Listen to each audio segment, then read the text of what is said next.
I'm going to share with you one of the things that I taught, like I said, for 21 years, stress management. And appreciate you waiting. The little delay in our start was actually a test to see who gets stressed out and what stressors push you. So now I know. So now I know who I'm dealing with. Stand here for 9 hours already. You be ready to go. Yes. So we'll talk about how that, regardless of what you've been through, how can you deal with stress? How can you have success with stress, even if you've been here for 9 or 10 hours plus? So we'll just dive right into that here. When we talk about stress, let me ask you this first. What is the first thing that pops into your head when you hear the word stress? What's the first thing that pops in your head? Just yell it out. Word? Hopefully no supervisor here. Is that? Tension. Tension? Anxiety. Worry, anxiety. Okay. Love. Love. Oh, lack of love. Okay. Or lack thereof. Okay. Well, when we talk about stress, I always like to talk about first this what we call the stress response. Now, does anybody know what the common term is for stress response? The sort of the layman's. Say it. Say it. Yeah. Fight or flight. So that is really what we call the stress response. It's designed in our bodies. We're supposed to have this system in our body, and it allows us to it prepares us to either fight whatever the threat is or flee.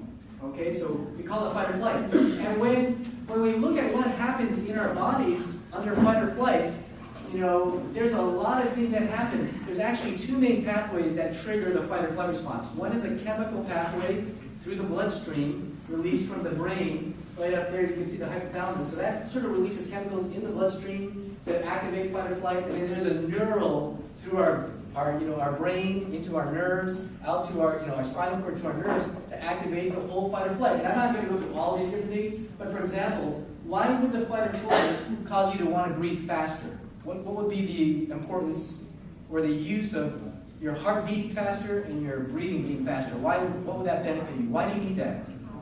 Because you need more oxygen. When your muscles are thinking, hey, we're going to either have to fight or flee, you're going to need more oxygen. Okay? There's some things here. There's another one here. There was one here. Your blood vessels on the surface. There it is. Surface of the blood vessels on the skin constrict. Why would that be a useful thing under fight or flight? What's that? Say again? Somebody say it? I thought I heard it. More available for the muscles. Okay, so that's one reason. It forces the blood inside to the muscles. That's where you need it. But number two, is should you get cut, you're going to be less likely to bleed to death. Also, your clotting factors increase under fight or flight. Again, if you get injured, the body's preparing for itself to protect itself in case you get injured. Your eyes dilate. Why would your eyes dilate under fight or flight? Let more light in so you can see better. So there's a lot of different things. Oh, one thing happens is your digestion system shuts down or slows way down. Actually shuts down. Why would your digestion system shut down under fight or flight? Okay, I think I heard it. The reason why it shuts down is because the digestion system requires a lot of blood. And right now it's saying, you know what, digesting that meal is not the number one priority. Fighting that lion is, or fleeing, or whatever. So it says we don't need the blood here. We need the blood where? In our muscles to be able to fight or flee. So it shuts that down. That's why you should never, ever argue or have some stressful thing happening at the dinner table. So if you have indigestion, it's not because of the cooking maybe. It's probably because if you were arguing or under stress, you messed up your digestion because you've taken the blood away from that area. So a lot of these things happen in our bodies. There's other things. Your reaction time is faster. You can hear better. I mean, all these things happen because it improves your chances of surviving. Now, that's sort of the scientific thing. What I use the patients to help drive this home is we basically become like the Hulk. Okay, anybody not know who the Hulk is? Maybe you've read it in a comic book. There have been some. I remember as a kid watching Lou Ferrigno, in the TV series The Hulk. And that was now when you see the movies there. But anyway, there's been some movies come out. But this is a really great example. If you don't know who the Hulk is, this is a really great example of what happens under fight or flight. If you don't know who he is, he was a scientist, and you know, he got some experiment went awry, but whenever he got stressed, he would turn into the Hulk. Now, when he was the Hulk, he was indestructible, right? Bullets didn't hurt him, bombs didn't kill him, you know, nothing could kill the Hulk. And so, in the latest movie, I remember it opened up with the scientist guy. He was hiding in the slums of Mexico City because he didn't want the government to get him. Some of you are nodding your head, you know what I'm saying, right? He didn't want the government to experiment on him and all this. So he was hiding away, totally off the grid, no credit card, no internet, whatever, just living a simple life. And one of the things he was doing was he was going to like a martial arts or some sensei of some sort, and he was sitting there doing this, just breathing, sitting cross-legged, and the teacher had like this little switch and was hitting him. It was sort of not real hard, but it was hitting him so that there was some pain, and he was wearing a heart rate monitor. So you could hear the beeping, right? The beeping of the heart rate monitor. And what was he practicing? How to stay relaxed under duress, under stress. So he's practicing because he knows if I get stressed out, if my heart rate goes up too high, that was the indicator, the biomarker, the biometric, that if it got to a certain level, you know, maybe 120, maybe 130 beats per minute, whatever, when it got to a certain level, he turned into the Hulk, and once that happened, he couldn't stop it. Okay? And so he was practicing how to control this. Well, he leaves the dojo, the whatever center he was at, and he's walking along, and all of a sudden he sees these black SUVs pull up on the side of the road, and he knows right away, oh, that's not normal. And so these guys jump out and they start chasing him. So he's running through the streets of Mexico City, and then when he got to a place, he would hide behind something and, you know, what was he trying to do? Because his heart rate would creep up and up and up, and he could hear the you know, so he'd try to relax, and then they'd catch up to him, and he'd run off some more somewhere else. And so finally he got cornered into a building, and there was no escaping, and you could hear his heart rate going up, up, up, up, up, and then all of a sudden what happened? His shirt started tearing, you know, he started turning green, and then of course he survived. But then, this is the cool thing too, this response, he would end up where? Whoever saw that, where did he end up in after that episode happened, after that attack happened, and he wiped out all the bad guys? He ended up in some mountain somewhere up in the hills, you know, and he was there for like several days because it took that long for his body to regenerate, because our body to do this takes a lot of energy because it's an extreme example. In fact, I shared this last night, so some of you might have heard this. I had a patient once who was driving without a seatbelt on, before seatbelt laws. And she was driving down the Cajon Pass from Southern California. It's coming from Vegas. There's a big downward pass. And so it's very steep on either side in some sections. So she was coming down, driving, and a semi-truck sideswiped her, bumped her car. It went over the side of the freeway, and it rolled quite a ways down the embankment and came to a stop. And she walked away with that. No seatbelt on. She walked away with that with a scratch on her forehead. How did she survive that? Okay? What happened was, they said was, she held onto the steering wheel so hard. This is the rescue people that were, you know, told her this. She was holding on the steering wheel so hard that she turned the round steering wheel into an oval. She squished the steering wheel. Okay? And she's telling me this firsthand. This is not secondhand. So she said later on, a few days later, she went to the body shop to sign papers for her car or whatever, and she saw that oval steering wheel. So guess what she tried to do? She tried to pull it apart. Was she able to pull it apart then? Of course not. She wasn't under fight or flight. But they said that because she held on to the steering wheel so hard, that kept her in the seat, and it kept her from getting ejected and crushed by the rolling car. So, is this a good thing? Yeah. So turning into the Hulk. I mean, you've heard those stories of the grandmother, right? You've read them in the Reader's Digest. The grandmother comes out and finds the baby under the car, and the grandmother lifts the car up, right, and rescues the baby. Whereas any other time she's sitting on the couch and you ask her for the remote control, she can barely hand it to you. Okay? This is a good thing. But the problem is this is not designed, we are not designed to be the Hulk in Hulk mode all the time. That's the problem. So we want this, but we don't want to be in this mode all the time. And so when we think about the triggers to the fight or flight, what triggers us to become the Hulk? The word that I want you to think about is what we call stressors. How many of you have heard of that word before? Stressors. Okay, some of you. Stressors are things that impact us. And so I have some of them here. Some of you probably can relate to this. These are things like when I was working with patients, the top three were family or people, money, and work. Those were the top 3 stressors that almost every patient mentioned. That was why they were really stressed out. These others are environment. I mean, back east, those guys are being stressed out by all the snow that they're breathing. Down in Southern California in the summertime, we have heat and smog and that kind of thing. Traffic is another stressor. So I mean, we have a lot of different stressors, but these are all external to us. They all are looked upon as triggers, and they say that on a given day, we have up to about 22 different stressors that hit us every day. So I want you to just think back. It's the end of the day for most of us now. I want you to think back. Can you think of any stressors that hit you today? Okay. Anybody have any stress today? Besides starting a little bit late. Okay. Did somebody say something to you? Did somebody do something to you? Maybe inadvertently. Okay. Did something happen to you that day? And when we think about different stressors in our lives and how that ties in with fight or flight, I use several analogies. I'll use one that some of you, especially if you have to drive a lot, the analogy of somebody you're driving along and then somebody just changes lanes right in front of you without even signaling. Has that ever happened to you before? So what is your initial response when that happens to you? What do you think towards that person? You think, oh, that's okay.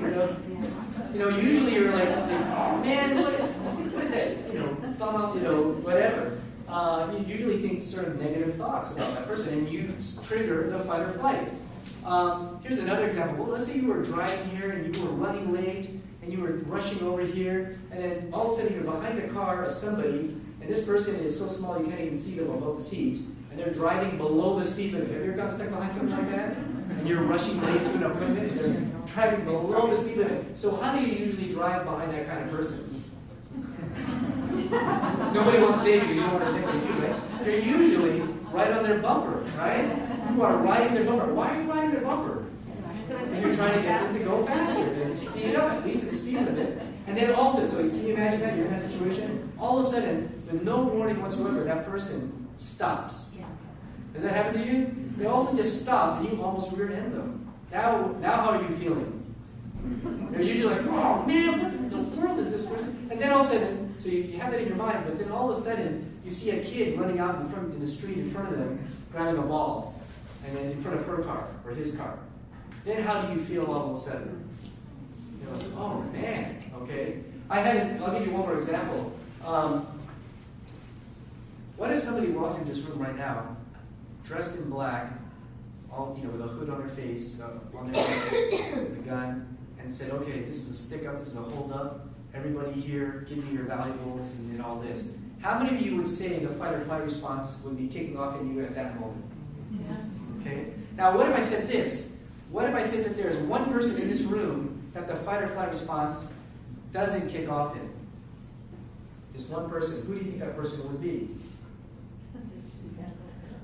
Who? The guy with the gun? Yeah, I'll tell you this. Now, I've never done this before. I've never been around. But the guy with the gun, I can pretty much guarantee you, before he left his house, planning and doing this, just the fact that, I'm going to be doing something, illegal. What if a cop drives in? I bet you his fight or flight response was going off a mile a minute, even before he got here. Okay? So I'm sure his was, unless he was on drugs or something. So I'm sure his was. But the answer is myself. Now, why would I not have the fight or flight response going off in me? Is it because I'm Superman or something? No. What?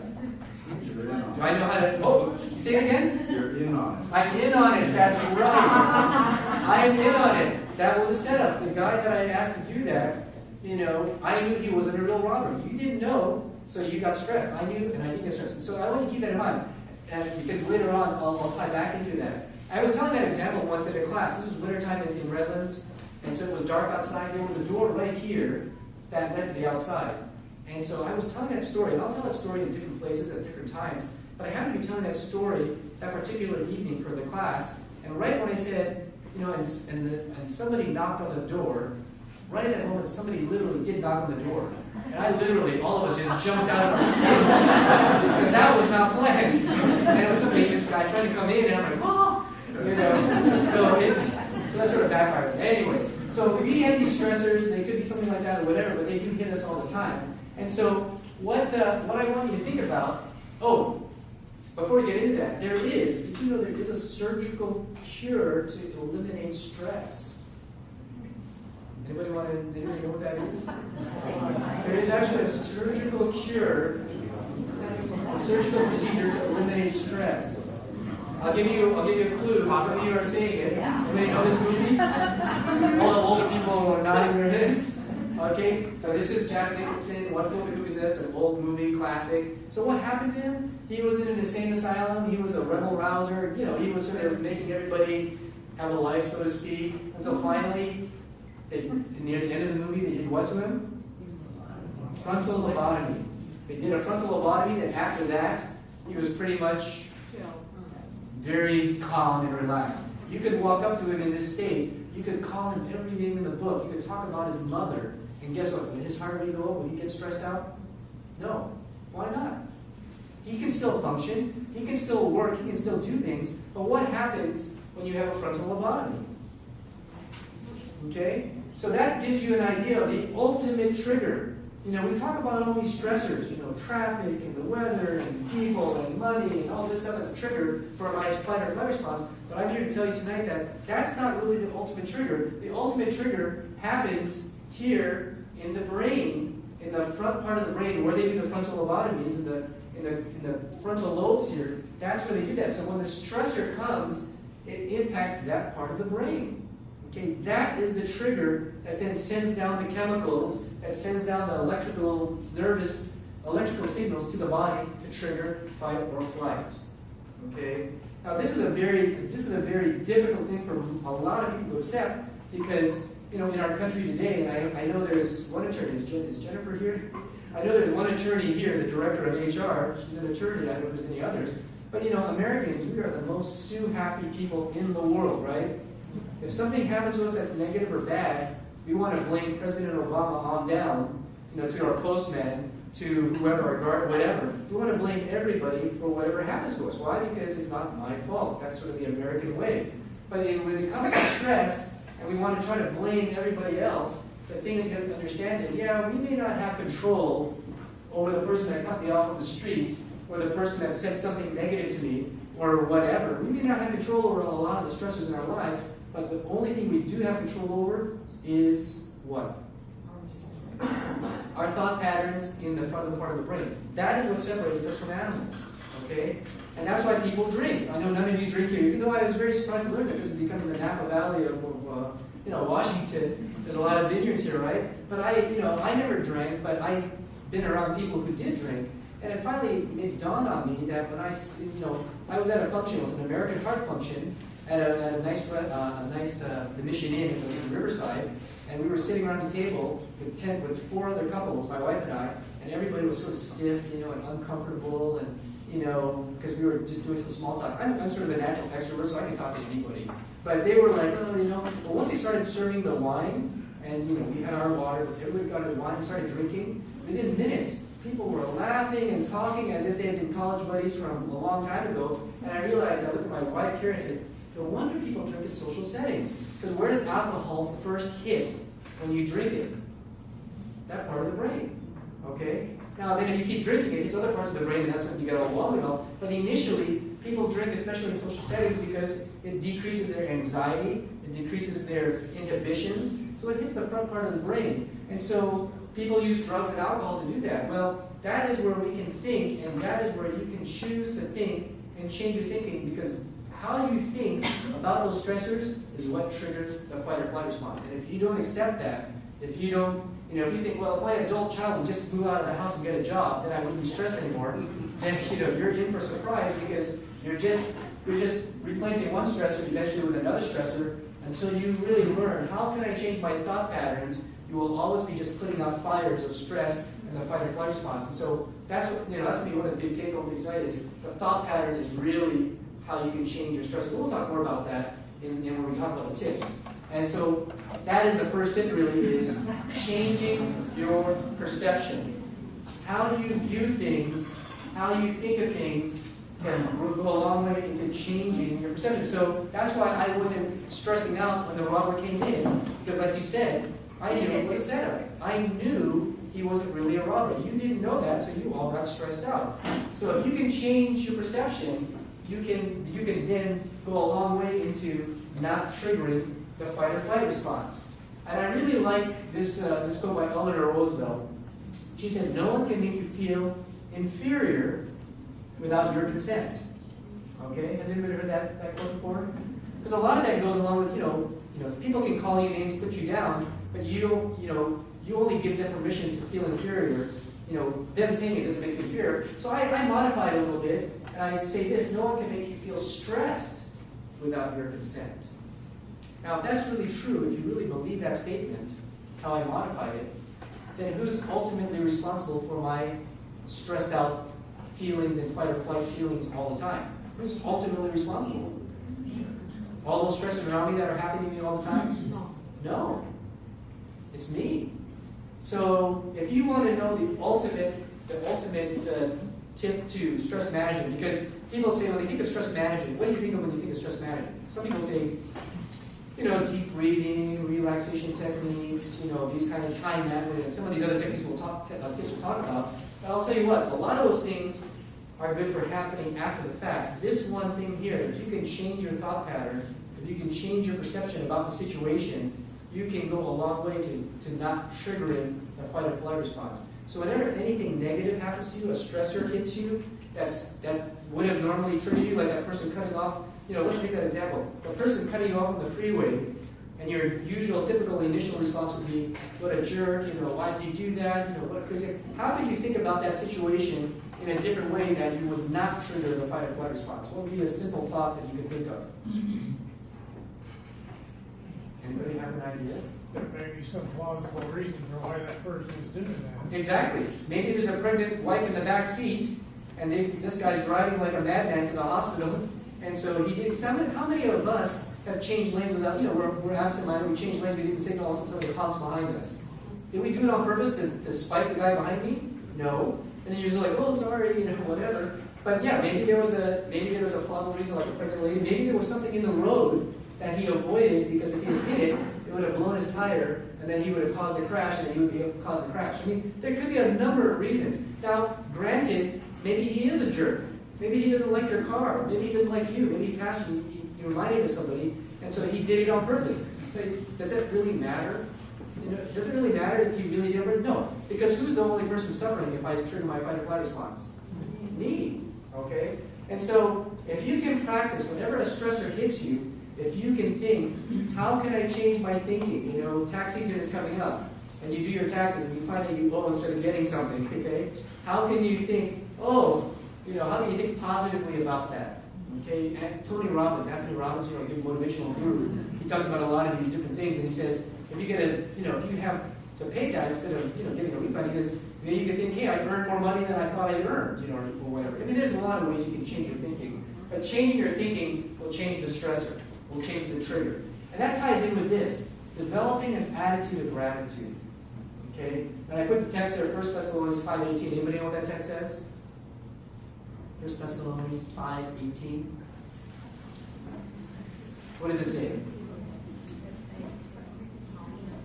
All right. In all things, give thanks. Let's say in good things, give thanks.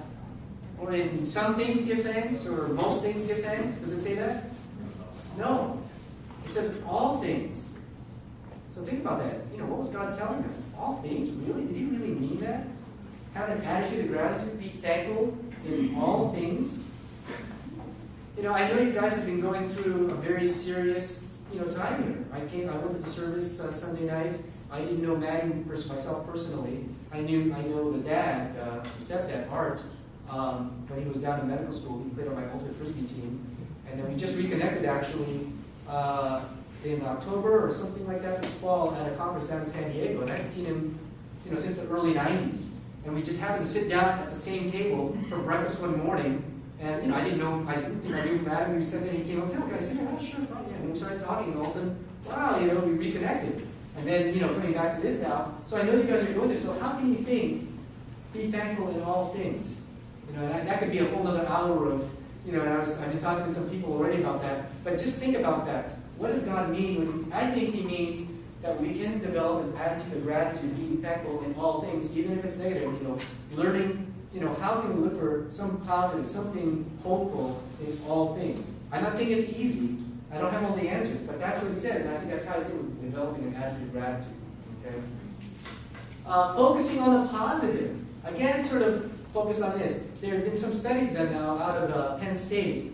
Dr. Seligman there is the pioneer in positive psychology, and he's done a lot with soldiers, with soldiers going off to war and then coming back. And what he found was that if you can train a soldier at boot camp to learn some of these strategies for positive psychology, their post-traumatic stress disorder rates are much lower than in those who had this kind of training and those who didn't. So one of the simple techniques that he does, that he recommends or he trains them to do, is to keep a positive journal. And so basically what you do is every day or every evening at the end of the day, you write down 3 things that happened to you today that was positive. Can you guys think of 3 things right now that was positive to you that happened today?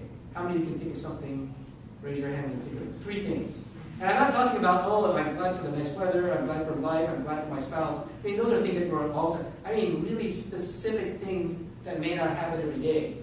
Training you to really pay attention to the day, be aware of what's happening to you, because a lot of times you just go on autopilot, you go through the day, yes, we're thankful, you know, blah, blah, blah, for the usual things, but he's saying, no, really be specific and intentional about things that happen to us today.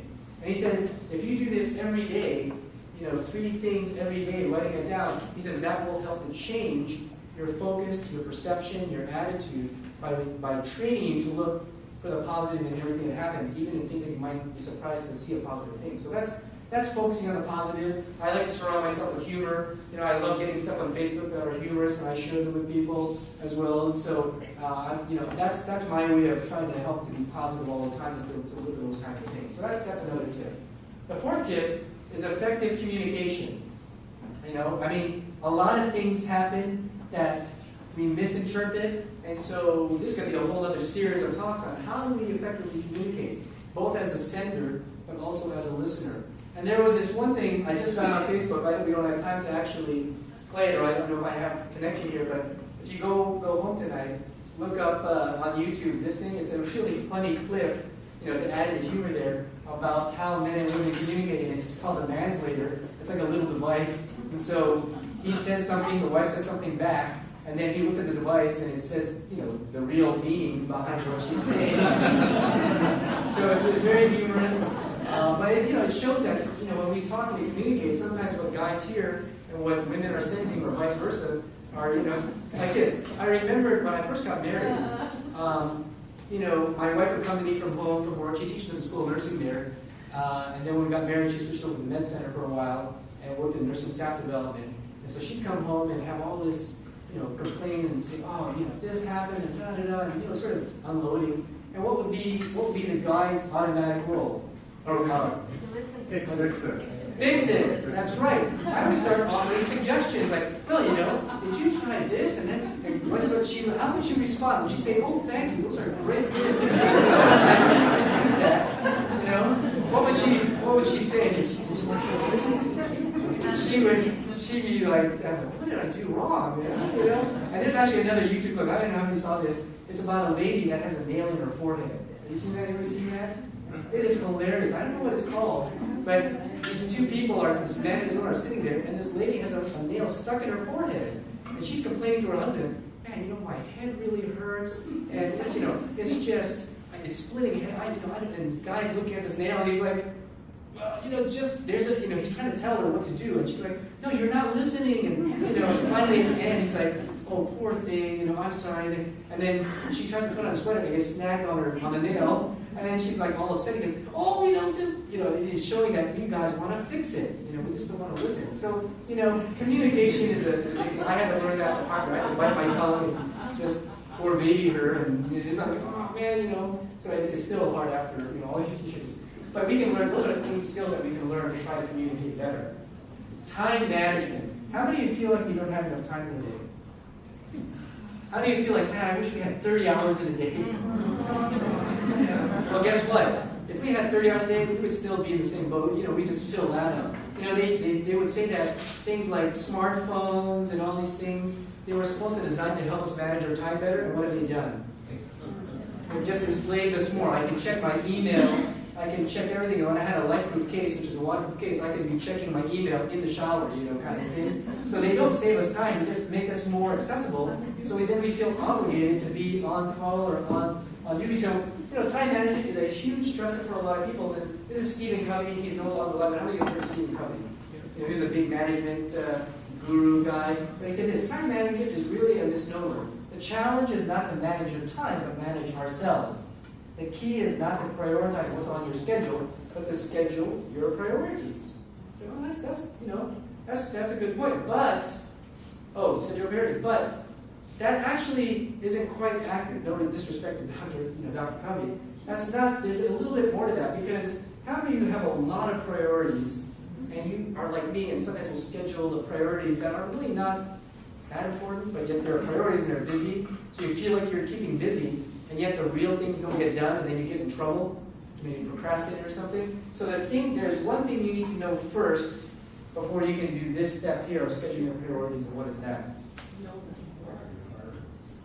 Okay, what are your priorities? But what do we base our priorities on? Our values. There you go. Thank you. Your values. What are your values? What is important to you? If you don't know this, I'll tell you what. If you don't know this, other people will make them for you. If you don't know what your priorities are and your values are, then people will set that agenda for you. So somebody said this: if you don't know your values and you're busy, you're probably helping someone else meet their priorities. Okay, if you're a busy person but you don't know your own, then you're busy doing something. So I would challenge you, if you feel like you're stressed out because you lack time, think about, what are my values first? What is valuable to me? And then you can go to the next step and do your priorities. I'll give you an example.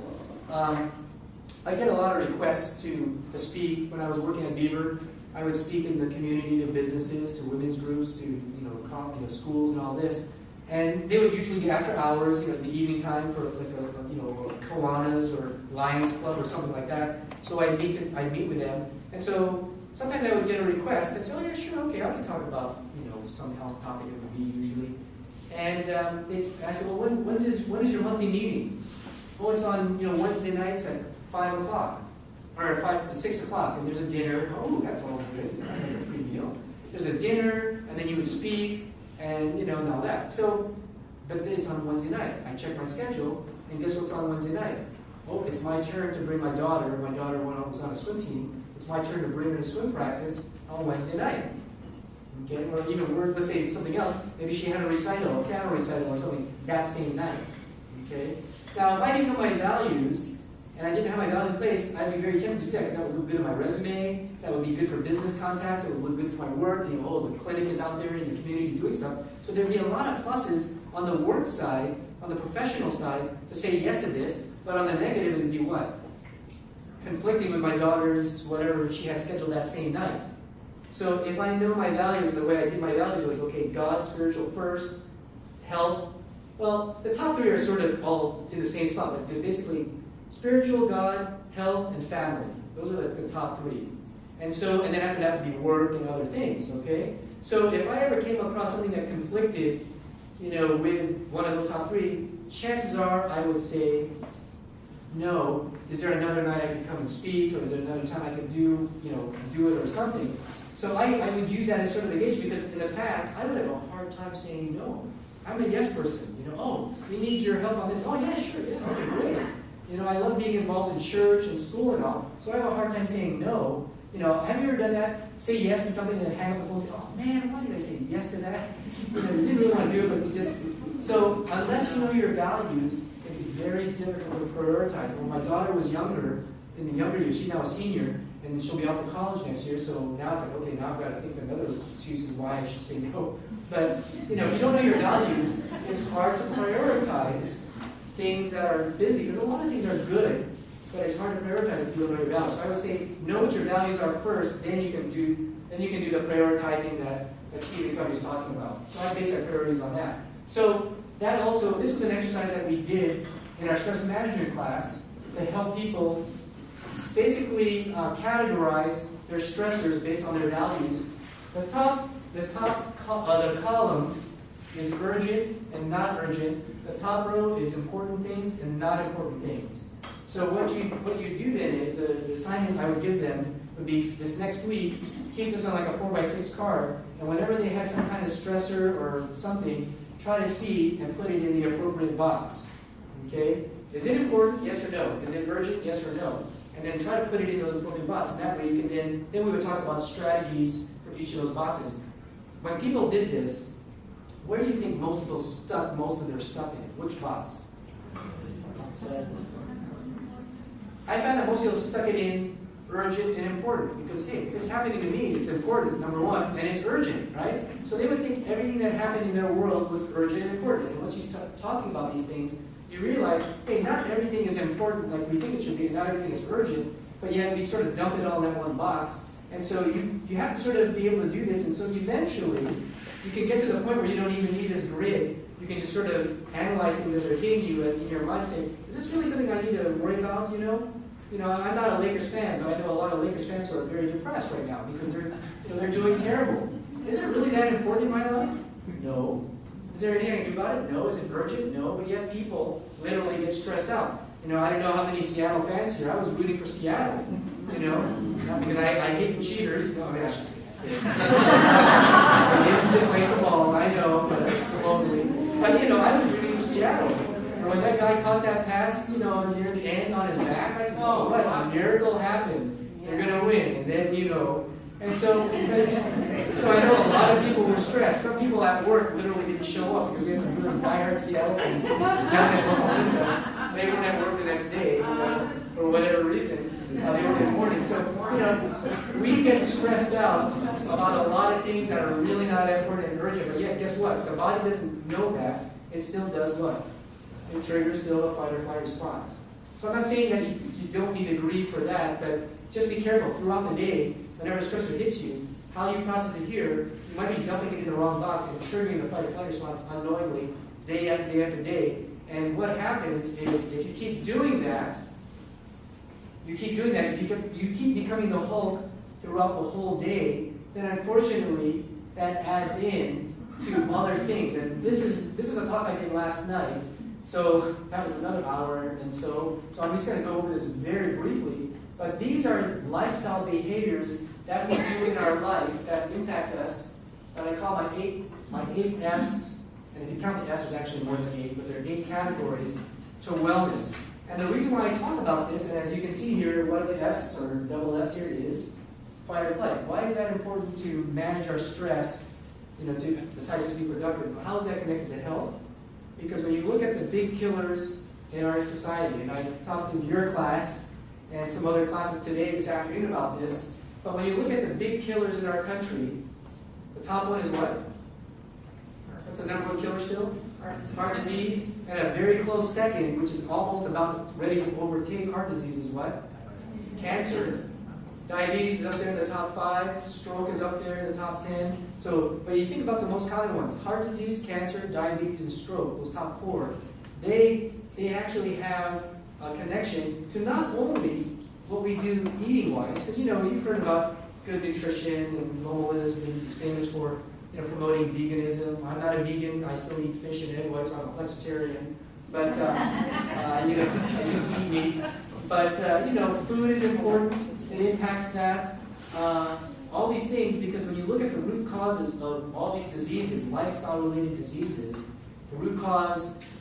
part of the root cause is chronic inflammation and insulin resistance. So when you think of chronic inflammation and insulin resistance as being the root cause that causes our arteries to harden and get clogged up, it causes our cells to not work with insulin very well. It causes all these different things that make us more prone to these diseases. Stress is one of the big things that triggers chronic inflammation. You have chronic stress, chronic fight or flight going off all the time. Maybe not a full alarm, Hulk turning kind of thing, but even just a little tap, you trigger a little bit, that still triggers fight or flight response, and that still releases, that causes chronic inflammation and insulin resistance. So even if you're having it throughout the day, a little hit here, a little hit here, a little hit here, a little hit here, triggering the fight or flight response, you are elevating your levels of chronic inflammation in your body, which then could be related to why did this person get cancer or heart disease or stroke? They were a vegetarian, they exercised every day, they seemed like they were in good health, a picture of health, and yet they got these diseases. Well, these other things here, stress being one of them, not getting enough sleep, not getting enough rest, is another trigger for chronic inflammation and insulin resistance. Smoking obviously is one. Fumigation is another one. And we're not just talking about air pollution, we're also talking about things that are in our home, in our own environment, in our house, from the carpet, from other materials in our house, those kinds of things, and then even from things that we put on our body. Have you read the ingredient list of, look at the bottle of your lotion that you put on, or the shampoo that you put on your hair every day, and, for how many, decades? If you look at that, those chemicals are absorbing into our body. Do we know what those chemicals really are doing? So when I use fumigation here, I'm talking about actually toxins. Pesticides, GMO, all these things are ways that toxins can get in our body. They can mess up and cause chronic inflammation. And then faith, or lack of faith, not having a faith system, not having that hope, can trigger the fight or flight response, can lead to increased inflammation as well. And then family and friends, the people who you hang around with could be the cause for your health problems. Have you ever heard of the term toxic friends? Okay? Friends who are either always negative, always complaining, they're always dumping on you. I mean, am I saying to get rid of those friends? No, but you have to sometimes ask yourself, are those friends worth my health? Okay? There have been studies showing that based on your network of people that you have, and I'm not talking about network on Facebook, but your actual network of friends that you actually, communicate with in the flesh, there are actual links with your friend network, predictors, and connected with predictors for obesity and type 2 diabetes. Okay? And maybe it's because you hang around with those people and they don't watch what they eat. They're not that healthy. They don't like to exercise. And so guess what? If your friends are like that, chances are you going to be like that as well? Most likely. So that's part of it. So who you hang around with, what they do, what their lifestyle habits are, rub off on you. So these are some of the things, including stress, that lead to fight or flight, lead to chronic inflammation, insulin resistance. And so when you're thinking about health and stress management, and all these other things, it's a much bigger picture. Okay. So on that note, I know I went through briefly with these things here, but I wanted to leave some time for questions. And so what I'm going to do is I'm going to put my email up here. Here's my email address. If you want that PowerPoint or you want some information, feel free to email me. But I'm going to go ahead and open it up for questions on any of the things in stress or whatever. If you have any questions or comments. So, anybody have any questions?